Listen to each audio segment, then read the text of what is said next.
I'm currently at the Shaolin Temple, and I thought this was a good opportunity to talk about why I stopped practicing the horse stance. So you might think that I got injured, lost motivation, or couldn't progress well with the horse stance. None of these are true.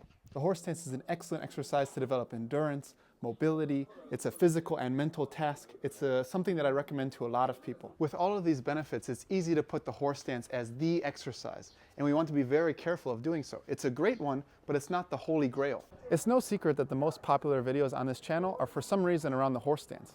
And there are a lot of great comments on those videos and people having good experiences, but there's also a lot of misconceptions, rumors, and certain emphasis placed on the horse stance that doesn't need to be there. After you truly work a practice or an exercise, there also comes a time where you need to move on. So I stopped consistently practicing the horse stance because I did it for a very long time and got a lot of benefits from it. And I could continue to do it, but the benefits would become smaller and smaller. Even if you're someone actively practicing Kung Fu or Wushu or some style that requires the horse stance, they would actually recommend that you start moving in and out of it because the forms are not static, they're very dynamic. So jumping into the horse stance, walking in the horse stance, being able to do different things with the horse stance is something that you can eventually work towards once that static position is stabilized. Now the difficult question is, when do you move on? And there's no specific amount of time or anything like this. What I recommend is around 5 minutes, but maybe you need less, maybe you need more. It's about what your understanding is, what you get from the practice, and then you can start to move on. So maybe 3 minutes is enough, maybe 10 minutes is enough. Depends on you. When I'm asked when should you stop practicing the horse stance, sometimes I reply, when you genuinely want to practice more of the horse stance, you're probably ready to stop practicing the horse stance. It's a joke, but it also has a layer of truth. You've gotten something from it, and maybe you can start to let it go at this stage. So although I don't consistently do the long static holds anymore, I still use the horse stance in different positions to work on hip mobility, work on strength, work on different qualities that the static hold does not give you. So it's not that I'll never revisit the static horse stance or work it later on, but just at this time, I don't need to go there. The last thing I want to address are some common questions and misconceptions in my previous horse stance videos.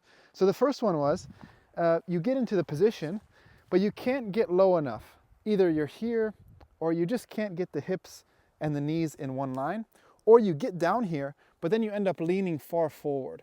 In both of these scenarios, what we can do is do a standing horse stance instead. So we do the same thing. We go 4, 5 steps out, whatever's comfortable. You can turn the feet out, have them forward, whatever's good on the knees and the hips. And then instead of going down to where the hips and the knees are in line, you just go as far down as you can while keeping a flat back and a straight spine. You can relax the hands down. You can also put them out if you want to. So the difference here is I'm not going as deep, but I'm keeping and maintaining this flat spine. Sometimes this is this deep, sometimes this is this deep. If you go to China and you go to the parks, especially early in the morning, you'll see a lot of the older generation holding this stance for a pretty long time. It's part of some internal work, like Qigong work uses this position a lot.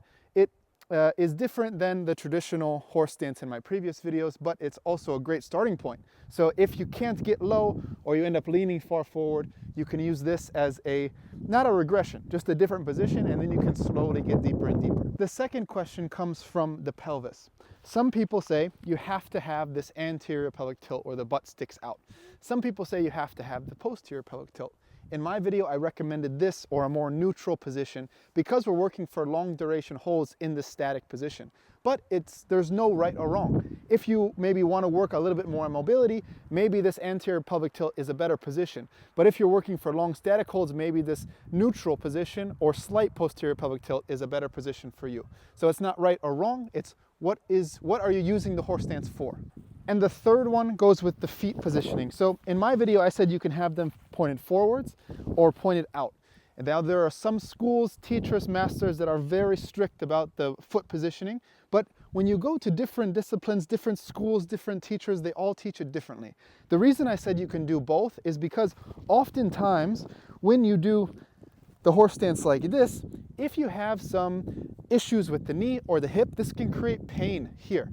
So by just simply turning out just a little bit, you negate that pain or totally relieve it. This is what I had to do because I had knee surgery many years ago because of wrestling and acrobatics that I did, heavy load on the knee, and then I needed surgery on it. So when I approached the horse stance, I couldn't do it this way without any pain. But as soon as I went here, all good.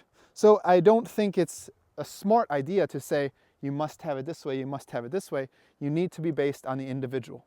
So I hope this video gives you a better understanding of the horse stance, what you should be working towards, when to stop, and why I stopped the horse stance after some time on it. I still think it's a great exercise, but we can't put too much importance on just one exercise. It's great, but it's not the exercise.